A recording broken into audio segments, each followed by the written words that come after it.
dice la palabra, paralíticos, ciegos, mudos, eran prácticamente apartados, ¿no es cierto?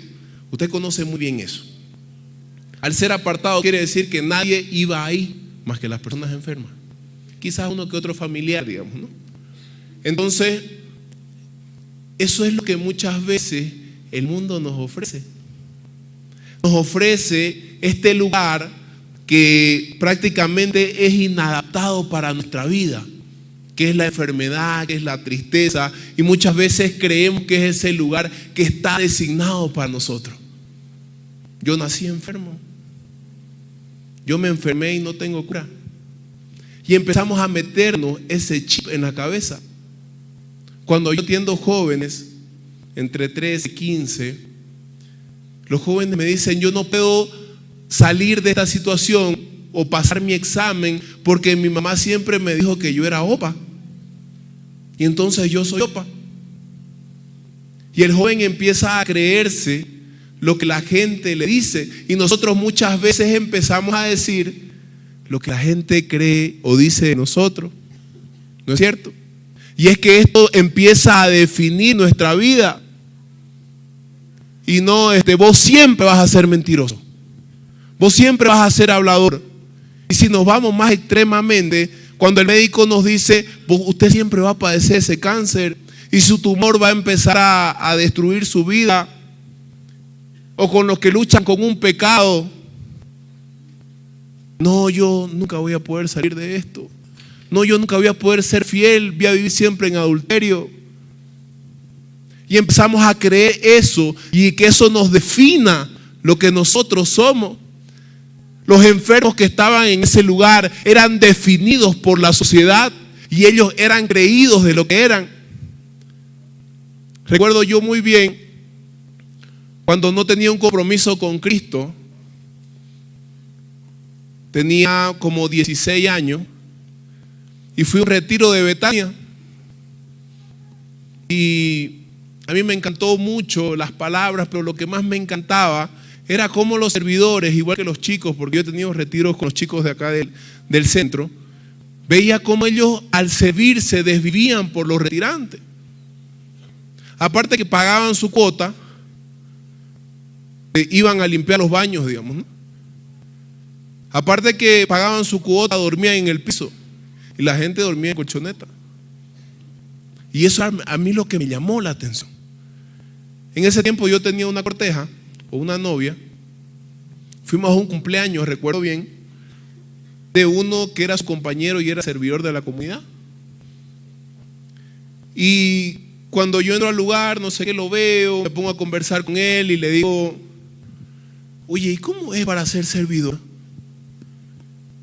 Y antes que él me responda, salta mi pareja, la que era en ese tiempo, ¿no? Porque ahora mi esposa es una santa. Y le dice, y me dice a mí: pero ¿para qué preguntar? Si vos nunca vas a cambiar. Si vos nunca vas a dejar de salir a boliche, de estar en juntes, ¿para qué preguntar? Y fue ahí cuando yo pensé: muchas veces nosotros creemos lo que la gente piensa de nuestra vida, o lo que nosotros estamos designados a hacer por la palabra que fue pronunciada contra nosotros. Y el paralítico que estaba en esta situación estaba designado así. ¿Por qué? Porque él creía en su enfermedad y no creía en Jesucristo. ¿Y saben qué es lo que hace más daño? Que cuando nosotros nos enfermamos o vivimos una situación de pecado, lo primero que hacemos es juntarnos con más pecadores o con más enfermos, y lo que hacen es enfermando nuestro espíritu. Y si antes le dolía la cabeza, ahora también le duele la muela. Y empezamos a tener más drama y ser personas más adoloridas y tristes. ¿Por qué? Porque empezamos a rodearnos de personas y no nos nutrimos de Jesucristo. Es que la palabra de Dios es viva y es eficiente y cambia ese estanque de suciedad cuando se encuentra con el paralítico y le da agua viva, torrente de gracia y poder sobrenatural a través de una palabra. Porque la palabra define lo que muchas veces somos. Por eso que la palabra que es proclamada con fe tiene que definir nuestro futuro, tiene que definir nuestra conversión y sobre todo el seguimiento a Jesucristo. Amén. Amén. Hay fe en este lugar. Dice la palabra que estas personas, estos enfermos, esperaban la agitación del agua. Y la creencia en ese tiempo era que el ángel del Señor descendía y la persona que primero entraba al lugar quedaba sana. ¿Usted se imagina qué tenía que hacer el paralítico para llegar primero? ¿Usted se imagina qué tenía que hacer un ciego para reconocer la agitación del agua si no la veía?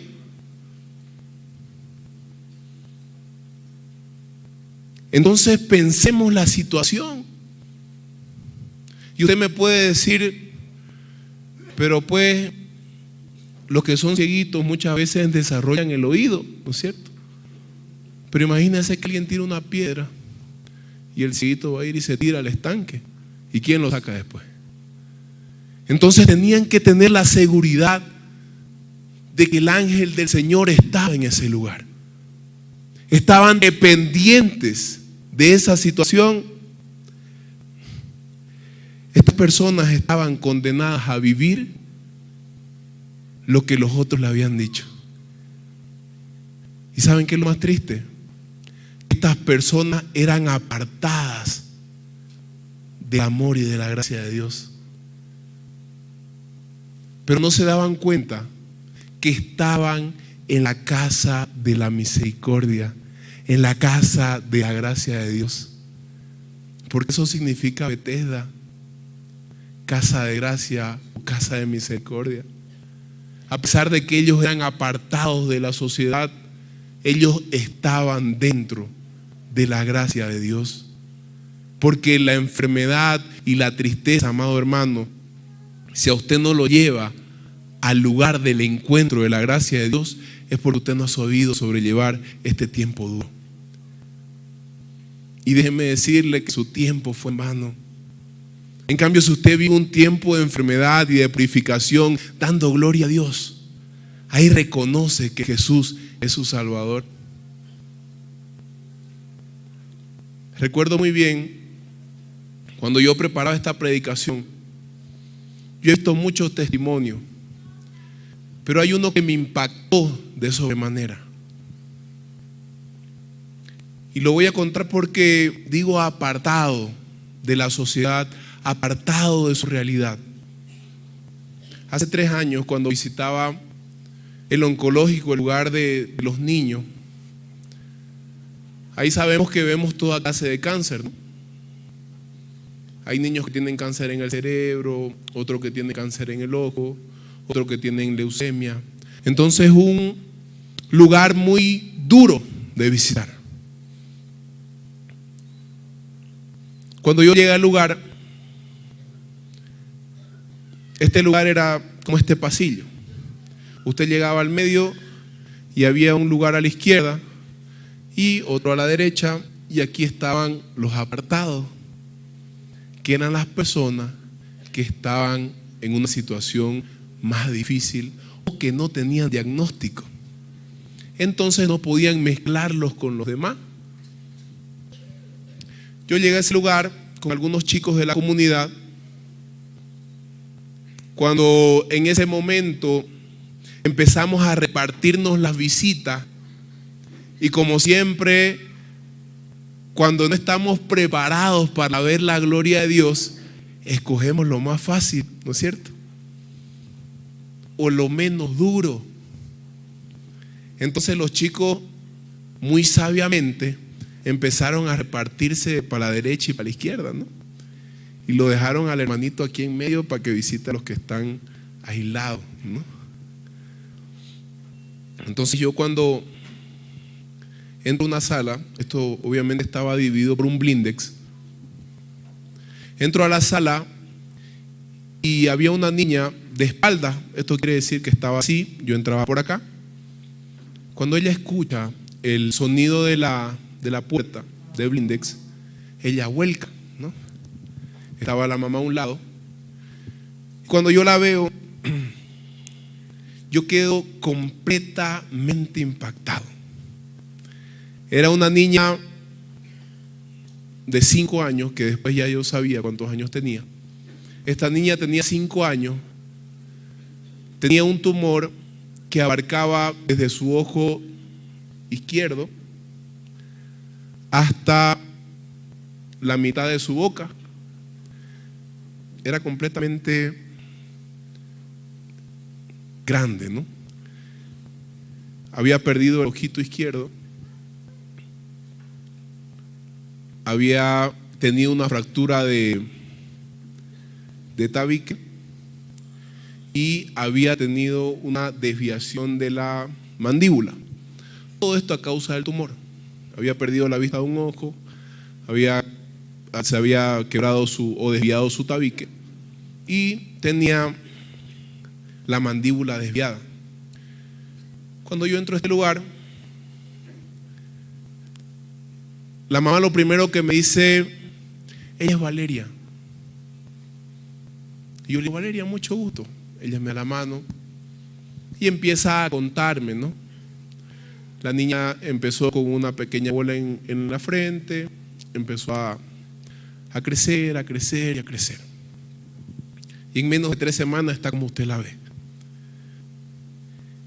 Y me dice: hasta ahora no tengo diagnóstico, porque le hicieron una muestra o le sacaron una muestra y la han enviado a La Paz para que sea un estudio y de ahí derive para ver si este tumor es maligno o es benigno. Entonces, mientras ella me hablaba, y esto me ha pasado muchas veces, incluso me va a pasar creo ahora porque siento al Espíritu hablándome. Mientras ella me hablaba, yo la escuchaba y empecé a escuchar como cuando usted escucha y no escucha. Me hago entender, ¿no es cierto? Y uno está y escucha, ¿no es? ¿Por qué? Porque está atendiendo otra cosa, ¿no es? Y después termina de hablar la persona y dice: ¿qué dijiste? Entonces el Espíritu Santo empezó a hablarme y me decía: voy a hacer algo sobrenatural en este lugar. Vos vas a ver cómo este tumor queda desvanecido. Y yo quedé así, creo que más en shock. Termino de decirle a la mamá: ¿sabe qué? Vamos a orar. No sabía ni qué me dijo, solo le dije: vamos a orar. Pedimos el Espíritu de Dios, sentimos la gracia de Dios y me fui de ese lugar con la confianza plena en Él. Y yo le dije a su mamá: el otro sábado que vuelva, su hija no va a tener tumor. Y ella me dijo: pero ¿cómo? Si no tiene, su hija no va a tener tumor. Crea en Dios. Y después se va a ver por qué lo asemejo este testimonio a la gloria de Dios. Después de esa semana volví en mi persona, ¿no? Porque cuando estamos llenos del Espíritu de Dios, no somos nosotros los que hablamos, es el Espíritu de Dios. Y yo había pronunciado una profecía que Dios me había dado. ¿Y saben qué era lo peor? Que el otro sábado tenía que volver y ver a la misma niña. Y me daba vergüenza quizás porque muchas veces somos humanos y creemos que la cosa la hacemos nosotros. Que Dios no haya hecho lo que prometió. Y mire, lunes, martes, miércoles, jueves y viernes creo no comí. Puro ayuno, oración. Por favor, Señor, cumplí, digamos, ¿no? Porque no entendía que eso era de Dios. El siguiente sábado cuando volví, empecé como mis demás hermanos, ¿no? Empecé a visitar todo lo de la izquierda, lo de la derecha. Y de último yo no podía pasar de largo. Y como para que todo sea completo, cuando voy y la espío a la niña, estaba de espalda. Entonces sí o sí tenía que entrar. Entro. Cuando la niña me ve, yo no puedo aguantar las lágrimas. Me quebranté demasiado porque veo una niña hermosa. Después de ver a una niña con un tumor que parecía, no le voy a mentir, como una mosca de esos dibujos animados, con los dos ojos salidos y con la nariz destruida y la boca que ella comía con una manito porque no podía meterse la comida. Veía cómo la presencia del Espíritu de Dios puede sanar incluso cuando no creemos, incluso cuando tenemos dudas. ¿Por qué? Porque Él es el que le hace las cosas. Amén.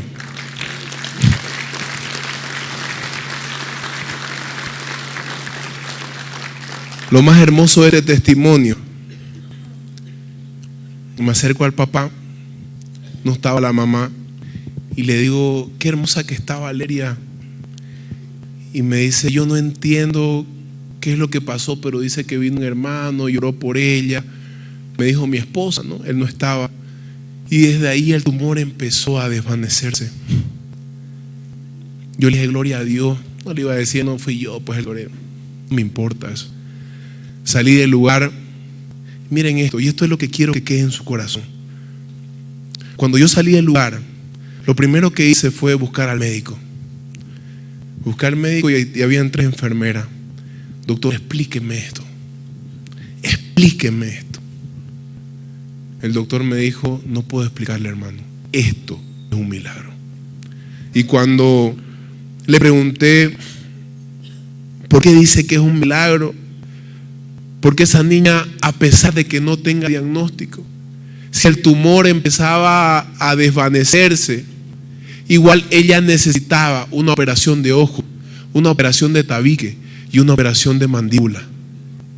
Pero no fue necesario nada de eso. Porque cuando Dios hace una obra, amado hermano, la hace completa. Porque cuando el Espíritu se manifiesta, Dios hace la obra completa. Amén. Gloria a Dios.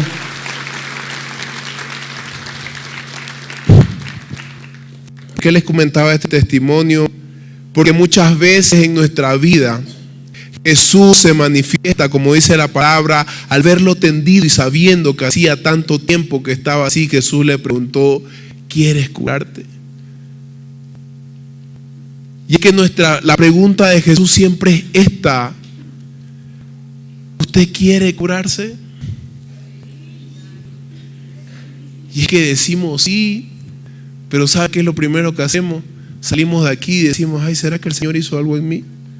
¿Será que es verdad? Y si mejor sigo nomás yendo a este santerito que me da mis agüitas y me quita el dolor de cabecita, digamos, ¿no? Y empezamos a poner nuestra confianza en brujo, en sandero, en cosas que no le agrada a Dios. Yo sé que ustedes no son así ya. Yo sé que ustedes son santos. Pero por si acaso, digamos, ¿no? Entonces, nuestra confianza tiene que estar puesta en Jesús.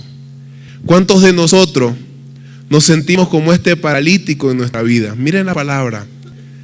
Hacía 38 años que él estaba así. Si en 38 años, amado hermano, usted no tiene una respuesta a su enfermedad, lo primero que pierde es la esperanza. Lo segundo que pierde es la fe en Dios. ¿Y sabe cuál es la última pregunta que uno se hace? Dios mío, ¿por qué me has abandonado? ¿No es cierto? Le voy a contar un episodio de mi vida que fue muy difícil de sobrellevar. Hace 3 años, yo también me pregunté, Dios mío, ¿por qué me has abandonado? ¿Y saben qué era lo peor? Que yo sentía un abandono completo de Dios. Y yo le decía, pero Dios mío, ¿por qué permitiste esto en mi vida? Si yo predico, si yo te sirvo, yo soy ingeniero industrial de profesión. Hace 4 años dejé mi trabajo y mi carrera por dedicarme a la evangelización. Y yo sentía que había dado todo por Dios. Para que hace 3 años, exactamente, sí, hace 3 años, porque fue 4 días después de mi cumpleaños,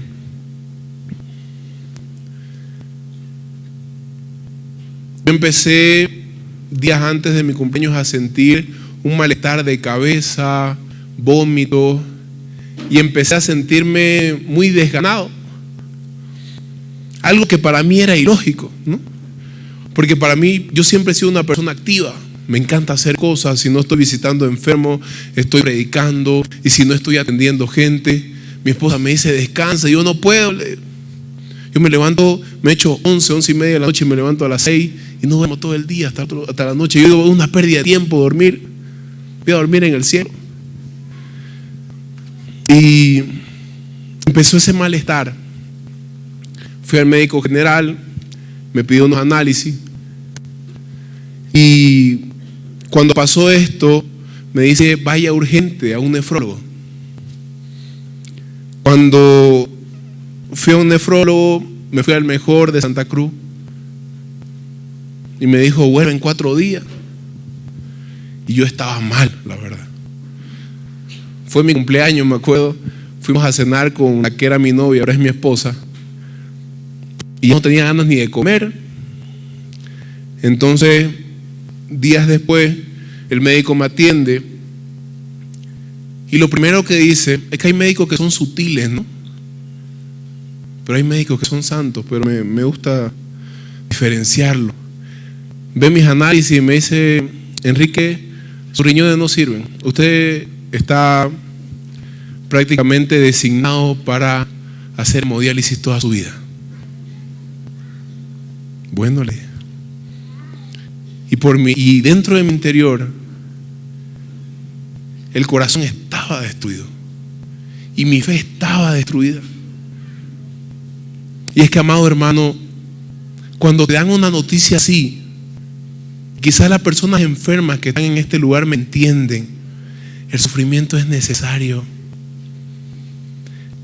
El sentir que Dios te ha abandonado es necesario. El sentir que no contás con nadie, porque si ni con Dios pudiste contar, es necesario. Yo lo sentí. Y aquel que no haya sentido el abandono de Dios es porque hasta ahora no ha sentido el verdadero acompañamiento de Dios. Porque cuando usted siente un abandono de Dios es cuando Dios está más cerca. Cuando siente que nadie lo va a salvar o sacar de esa situación es cuando Jesús se hace presente. Amén. Denle un aplauso a Jesús.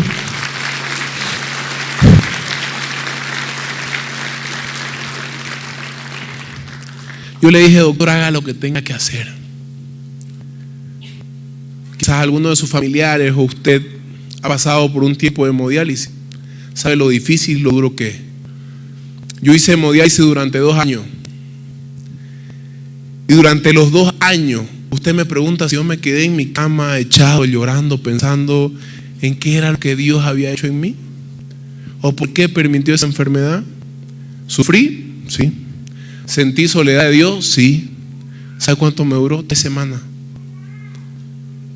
Esperé que suban mis defensas, porque esto debilita tus defensas. Y empecé a volver a predicar.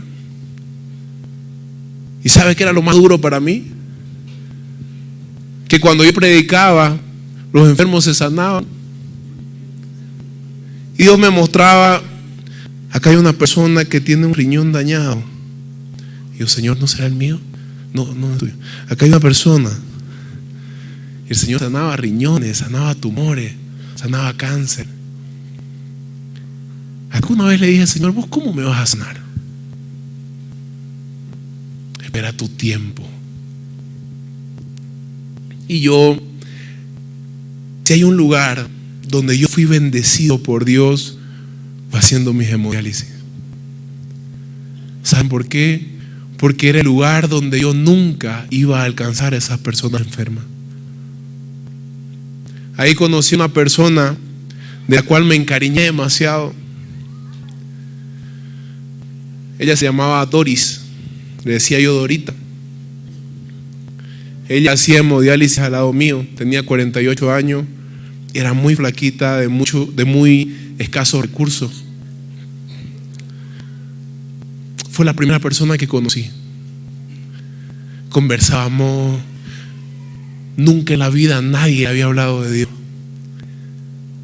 Y todas las hemodiálisis hablábamos de Dios. Y recuerdo esa vez cuando compramos pizza, invitamos a todos y me dice: Enrique, era así chiquitita, hermosa, ¿cómo se llama esto? Pizza Dorita. Yo nunca había comido esto, qué rico, ¿no? Y veía esos testimonios pequeños, que para nosotros comernos una pizza es lo más normal, pero para gente que no tiene el dinero, comerse una pizza es un manjar. Y le agradecía a Dios por esos pequeños detalles. Cuando ella murió, yo sentí que había cumplido una obra de Dios, que era presentarle a Jesucristo. Amén.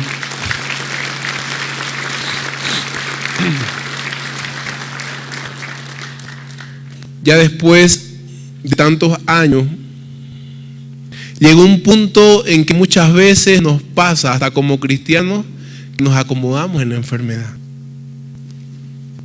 Yo era feliz haciendo hemodiálisis, porque ahí leía la Biblia, preparaba mis temas. El fin de semana no me perjudicaba porque dializaba lunes, miércoles y viernes. Perdía 4 horas de mi vida, sí, las perdía, pero las aprovechaba. Decía: Dios mío, pudiera estar predicando, pero bueno, ya. Salía fines de semana a predicar, predicaba en los grupos de oración de la comunidad, entonces yo estaba contento. Hasta me olvidé, creo, de que necesitaba un trasplante. Hasta que un día, ya eran 2 años, sí, más o menos, y me puse a pensar: Señor, creo que ya es tiempo, ya me cansé. Y empecé a amargar mi espíritu, porque pasaban los días y Dios no hacía nada. Y seguía predicando, pero ya mi espíritu estaba amargado. Y fue ahí donde, porque cuando uno está peor, hay una situación que lo hace sentir más peor, ¿no? ¿Te ha pasado? Sí, ¿no? Estaba en una hemodiálisis y yo me dormí. Estaba cansado, me dormí, porque hay uno duerme, bueno, hay algunas siervas santas que se duermen todas de hemodiálisis, ¿no? Yo dormía 15 minutos. Me dormí 15 minutos, cuando desperté estaba toda mi sangre en el piso, ¿no? Y le digo a la enfermera: esta no es mi sangre, digamos, ¿no? Y ella me dice: ay, va a disculpar, Enrique, ahorita lo limpiamos. Lo limpió, digamos, pero la botó mi sangre, ¿no? Y ahí empecé a sentirme mal de nuevo, porque la anemia otra vez estaba en mí. La doctora me da una orden de análisis,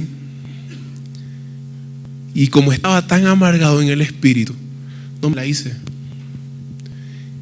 Y le digo a mi esposa: ¿sabes qué? Siento que he perdido el sentido de mi vida. Ella es una mujer de fe. Si hay algo que usted tiene que apoyarse, es en un hombre o en una mujer de fe. Y ella me decía: yo confío en la promesa de Dios. A pesar de que vos no confíes, yo sigo confiando. Recuerdo un día cualquiera, me llaman de la clínica que este era el día en que el trasplante era para mí. Yo cuando recibí la noticia, lo primero que pensé fue: Señor, ¿por qué no me preparaste para esto? Y esto es lo que vive el paralítico en esta situación. Jesús me preguntó: ¿quieres curarte? Como le preguntó al paralítico. Y lea la respuesta del paralítico: Señor, no tengo, cuando el ángel del Señor desciende, no tengo a nadie quien me ponga en la piscina, y cuando acuerdo, otro llegó primero. Y esa fue mi respuesta ante Jesús. Y Jesús me dice, y me da una palmada en el corazón, y me dice: todo este tiempo que viviste fue de preparación, porque la gente quería ver el milagro que yo iba a hacer en vos, pero yo quería hacer un milagro con vos. Porque Dios prepara nuestro corazón para el milagro. Dios prepara el tiempo para el milagro, porque cuando nosotros decimos que hemos perdido la esperanza, es ahí donde llega Jesús. Porque cuando el paralítico tenía 38 años de estar enfermo, Jesucristo era la última opción que tenía. Y eso es lo que en nuestro corazón está muchas veces. Ponemos en tela de juicio nuestra fuerza, que yo puedo salir de esta deuda porque yo tengo posibilidades de trabajar mejor, porque mi hijo va a salir de la droga. ¿Por qué? Porque lo voy a encerrar en un cuarto para que no salga. Y empezamos a decir que con nuestras fuerzas vamos a salir de donde nos encontramos. Y dejamos de poner nuestras fuerzas en las manos de Dios y empezamos a luchar solo con nuestra fuerza. Cuando Jesús responde, amado hermano, Jesús lo hace todo perfecto. Y yo por eso siempre soy agradecido y me debo siempre a la persona.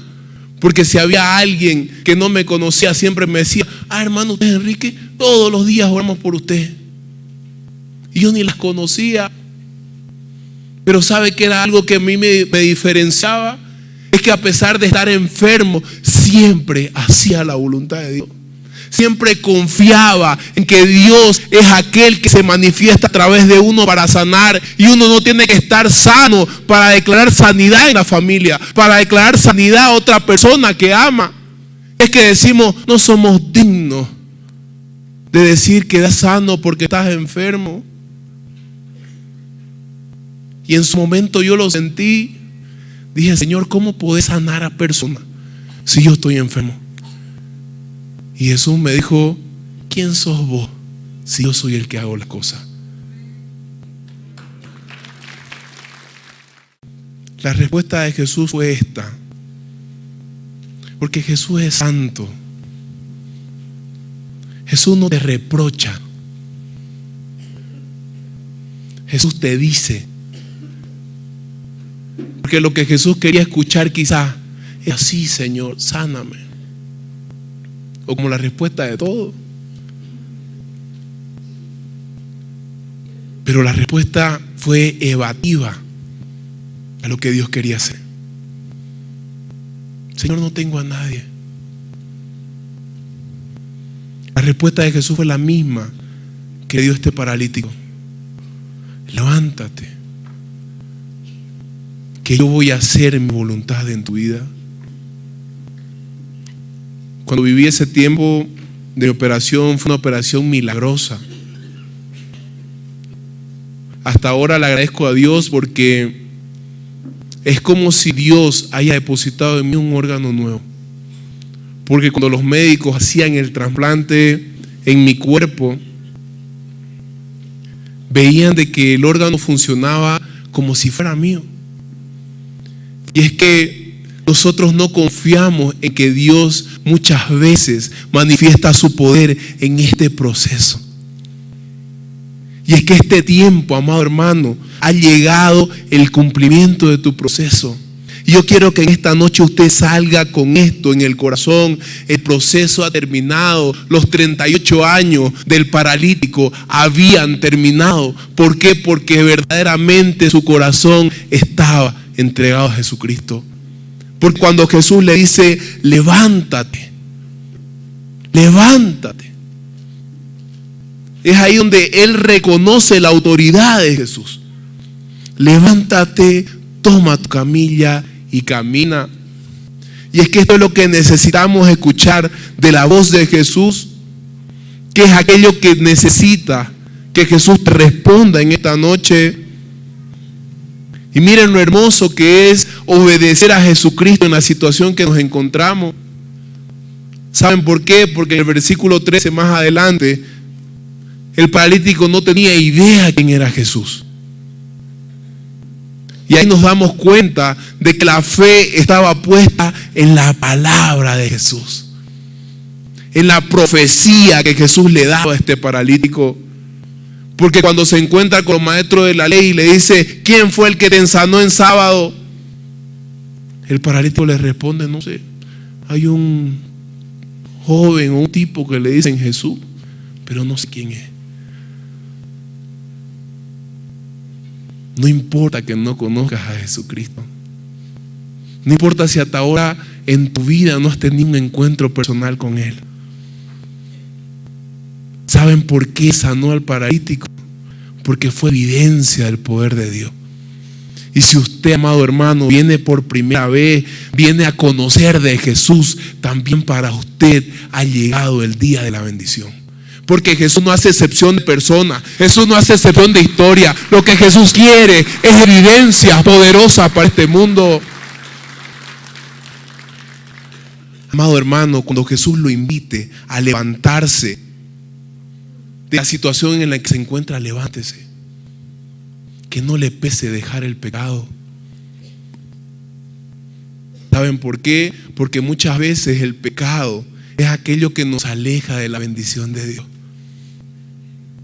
Tomamos la bendición y tomamos el pecado. Tomamos la gracia de Dios y tomamos la condena. Y es que esto nos paraliza. El pecado, amado hermano, te paraliza. Jóvenes, basta de jugar a ser santo. Basta de jugar a ser cristiano. No salgan de aquí a buscar cosas que no les pertenecen, que no son para ustedes, porque el pecado paraliza la gracia de Dios. El pecado te detiene, no te deja avanzar a alcanzar la gloria de Dios. Matrimonio sea un matrimonio santo. Háganme el favor, los que tienen hijos jóvenes de 12, 13 años, adolescentes, eduquen a sus hijos, preocúpense por ellos. Me duele el corazón escuchar todos los días de mi vida que atiende un joven de 12 a 13 años que me diga: me siento solo. Dejemos de tener hijos con padres huérfanos. Hijos huérfanos con padres vivos. Porque a pesar de que tenemos padres, sentimos de que estamos solos. Sus hijos los necesitan. Sus nietos los necesitan. Necesitan sentirse amados. Porque ¿saben qué? Lo primero que una persona adolescente hace para sentirse amado es amarrarse a una persona, amarrarse a un vicio. Y después, ¿sabe qué hace usted? Viene llorando: ay, hermanito, no sé por qué mi hijo se hizo drogadicto si era tan bueno. Y usted le daba atención. Usted le preguntaba: ¿cómo te fue en el colegio? Y la respuesta era: bien, y se iba a su cuarto. Esa es la respuesta del joven. Hijito, ¿cómo te fue en el colegio? Bien. Y con esa respuesta nos acostumbramos y decimos: no, pues mi hijo está bien. Sepamos criar a nuestros hijos, porque también en ellos se cría esta parálisis. También en ellos se cría esta parálisis del pecado, que no los deja avanzar a conocer el verdadero amor de Jesucristo. Porque usted, amado hermano, si sale de este lugar, si sale de este trigo de Pentecostés y no se vuelve evidencia del poder de Dios, todo fue en vano. Por eso es que le digo que la sanación pasa a ser secundaria cuando usted no es evidencia. Si la sanación es completa, la gente lo nota y hay un cambio de mentalidad en su vida, la sanación fue productiva. Porque Jesús se lo dice al paralítico: levántate, toma tu camilla y camina. Imagínense una camilla del año 33, en los tiempos de Cristo. ¿Cómo era la camilla? Quizás pesada. Era de madera, muy bien. ¿Y qué era prácticamente lo que soportaba al paralítico o al enfermo?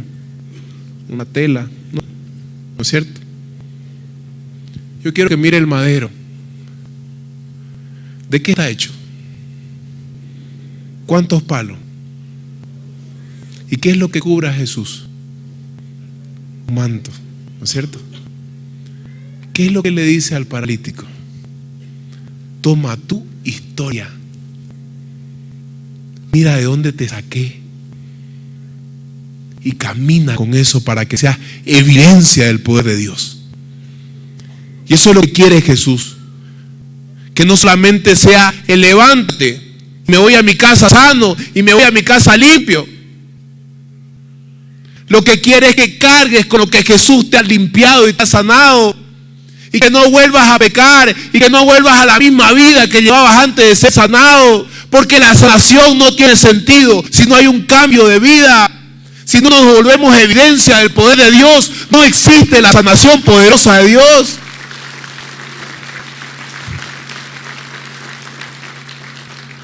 Amado hermano, es tiempo de llevar la cruz de nuestra historia en nuestra vida. Acepte su historia. Perdónese a sí mismo para que Jesús pueda sanarlo. Perdona al que tenga que perdonar. Deje de odiar, de maldecir al que lo crió, a la que no lo crió. Porque somos buenos para recordar siempre lo malo. Y si el paralítico recordaba los 38 años que vivió así, y que un hombre cualquiera venga y le diga levántate, ¿usted cree que se va a levantar? No. Se va a quedar echado. Se va a quedar 39, 40, 50, 60 años más paralítico. ¿Cuántos años más quiere usted estar enfermo? ¿Cuántos años más quiere seguir orando por cosas que ve imposible porque no la ha puesto delante de la presencia de Dios? ¿Cuánto tiempo más, amado hermano? ¿Qué es lo que quiere para su realidad en su familia? ¿Está confiando en la promesa que Dios le va a dar en esta noche? ¿Ha venido a este trigo de Pentecostés esperando una respuesta de Dios? ¿O solamente quiere escuchar lo bonito y decir, yo me voy sana y sigo con la vida de antes? ¿O salgo de este lugar siendo evidencia del poder de Dios? Que la gente diga, este era pecador, estaba enfermo, pero ahora glorifica a Dios. Se compromete con su parroquia, predica, sana enfermos a través de Jesucristo. Entonces veamos que nosotros nos volvemos evidencias del poder de Dios. Porque si no, nuestra sanación fue vana. Y usted vino al encuentro a que Jesús le haga el favorcito. Y el favorcito se acaba, amado hermano. ¿Sabe por qué? Porque usted como yo no vamos a morir. Y el favorcito se acaba en la tumba.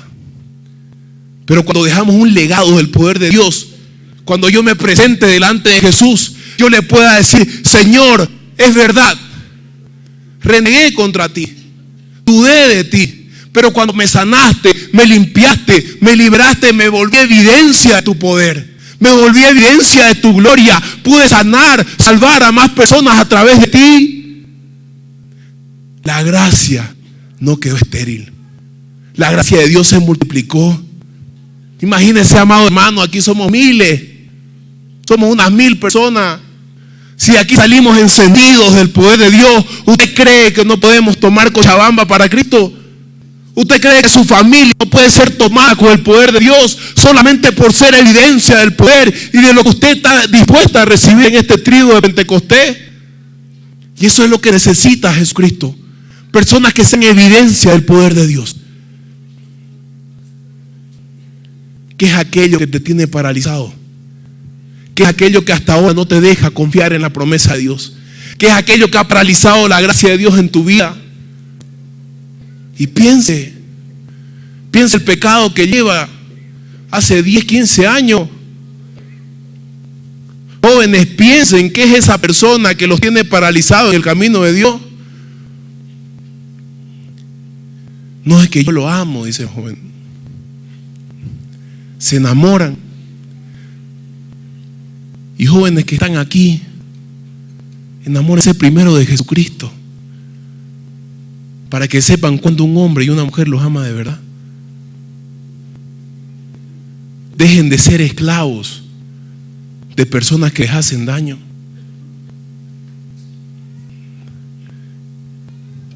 Y es tan triste que cuando nos enamoramos tanto de una persona, decimos Él va a cambiar.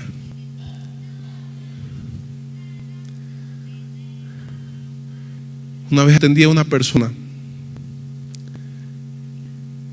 una pareja en realidad, y él me decía: hermano, pero yo cuando me case voy a dejar la masturbación.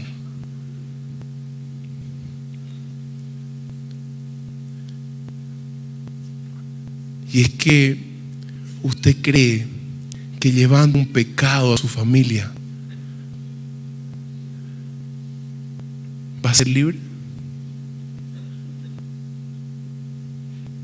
¿Usted cree que llevando el adulterio en su familia